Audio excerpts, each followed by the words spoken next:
Okay, I've been looking forward to this all morning. It's time for our new culture segment. Well, the segment itself, the culture segment, is not new, but here's who's new, our new book critic, Sylvia Whitman. So welcome to you. Please, I'd like a round of applause from all the viewers who are watching this from their living rooms. Sylvia Whitman reads and sells books for a living, so it's safe to say that this is your passion. You run the well-known bookshop in Paris called Shakespeare and Company, and you're here today to tell us about some of your recommendations, the literary highlights of the year. I grabbed your books, but why don't you start by telling us what it is you liked reading this year? Okay, well, today I have picked Behind the Beautiful Forevers by Catherine Boo, and I've also picked The Yellow Birds by Kevin Powers. They're among the most talked about books of the year, and very talked about by critics, but most importantly by writers. Both of them are extremely powerful and moving, both dealing with the darker side of human experience, and one is a novel and one is nonfiction, but both are based on true experience. All right, tell me about the first one, Behind the Beautiful Forevers. And there's a subtitle, Life, Death, and Hope in a Mumbai Slum. That gives us an indication as to what it's about. Yes, this is written by the award-winning journalist Catherine Boo. It's based in Anawadi, which is a slum in Mumbai, India. And the slum is right next to a shining new chic airport. The slum essentially is squatting on land owned by the airport. The author makes no claim that this is a book about the situation in the entire country of India, but it's the most revealing and honest account that I've read about India. She focuses on the lives of the residents of this particular slum, and she tells the story. By doing that, she tells the story of the fastest growing, one of the fastest growing economies in the world, and a country that's changing rapidly, with a lot of its population hoping to move to its middle class. And the title itself, Behind the Beautiful Forevers, it's intriguing. Yeah, it is. What that represents is it's a advert that's on a billboard that essentially divides the airport from the slum, and the advert is for tiles in a perfect home, so it says beautiful forever. And this juxtaposition of wealth and poverty is really what Catherine shows you in the book. So you said it's nonfiction, and what you really liked about the book, you told me earlier, was the style of the book. Yeah, it's incredible. It reads like a novel. You really have the feeling that you are inhabiting the slum yourself, and that these characters that she talks about are your own friends and neighbors. It's that evocative. It's wonderful. I absolutely love it. I'll just tell you, for example, a few of the characters in the book. There's Abdul, who is a teenager. He's hardworking, and he's trying to sell recyclable garbage. That's something that a lot of people in the slum are doing, particularly children. Then there's another character, Asha. She's witty and she's really sly, and she tries to profit from political corruption. And corruption is something that is a very strong theme in the book, and it's really shocking and maddening to see the cycle of it and the reality of it, from police to local government to your own neighbor.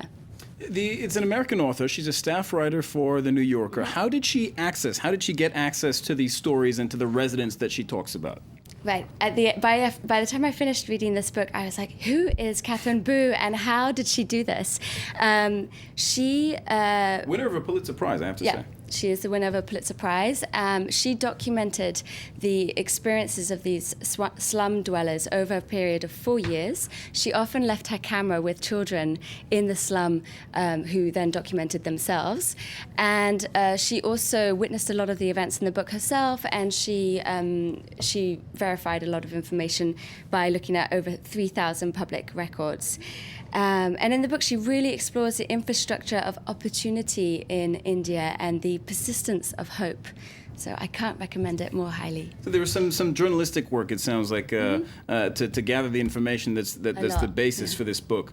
What about the second book you've chosen? It's called The Yellow Birds. I have it right here. Yellow Birds by Kevin Powers. This time it's not in India, it's in Iraq.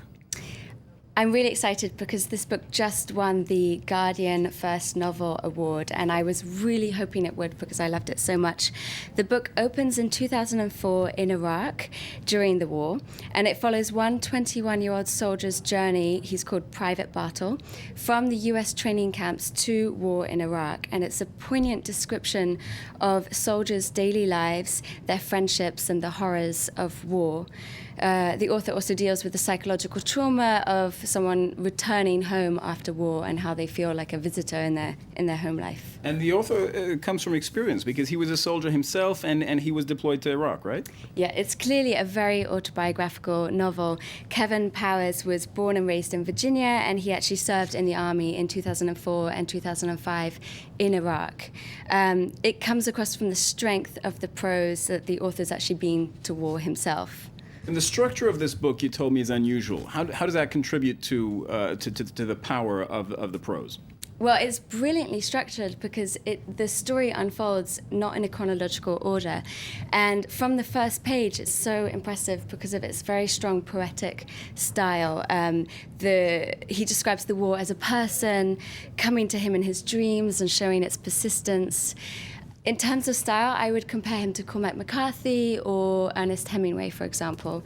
And a lot of people are saying it's today's All Quiet on the Western Front. So this is one that sets out to show us the human side of war, is that right? Oh yeah, absolutely. I mean, I sobbed for an entire evening after finishing this book. Wars are impossible to imagine if we haven't got first-hand experience. And he really gives you an insight into the extreme fatigue of the soldiers, the disorientation, the fear, and then, of course, the ambivalence of their attitudes towards death because it's happening all around them. It's one of the most powerful books I've read in a long time. So this one made you cry then. Okay, I'm going to hang on to this one. Well, thanks for the 2012 highlights. But before I let you go, tell me what you're reading now. Is there anything good on your bedside table? There's always a pile of good things on my bedside table.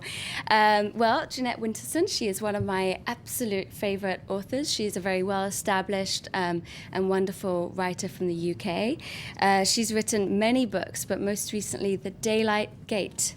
It's a dark and gripping tale of witches, magic, and murder. Based on the most notorious of English witch trials, it says here on the back of the book. That's it, exactly. The witch trials that took place in 1612 in Lancashire, in England. 12 people, including children, were charged with the murders of 10 people by witchcraft and tried in a series of trials that have become known as the Lancashire Witch Trials. Sylvia Whitman, thank you very much. That wraps up our Culture Show. Congratulations to you. We'll see you back again what's today? Thursday? So every Thursday, Sylvia Whitman on France 24 for her literary taste. Thanks for watching us. World News is back in just under 2 minutes.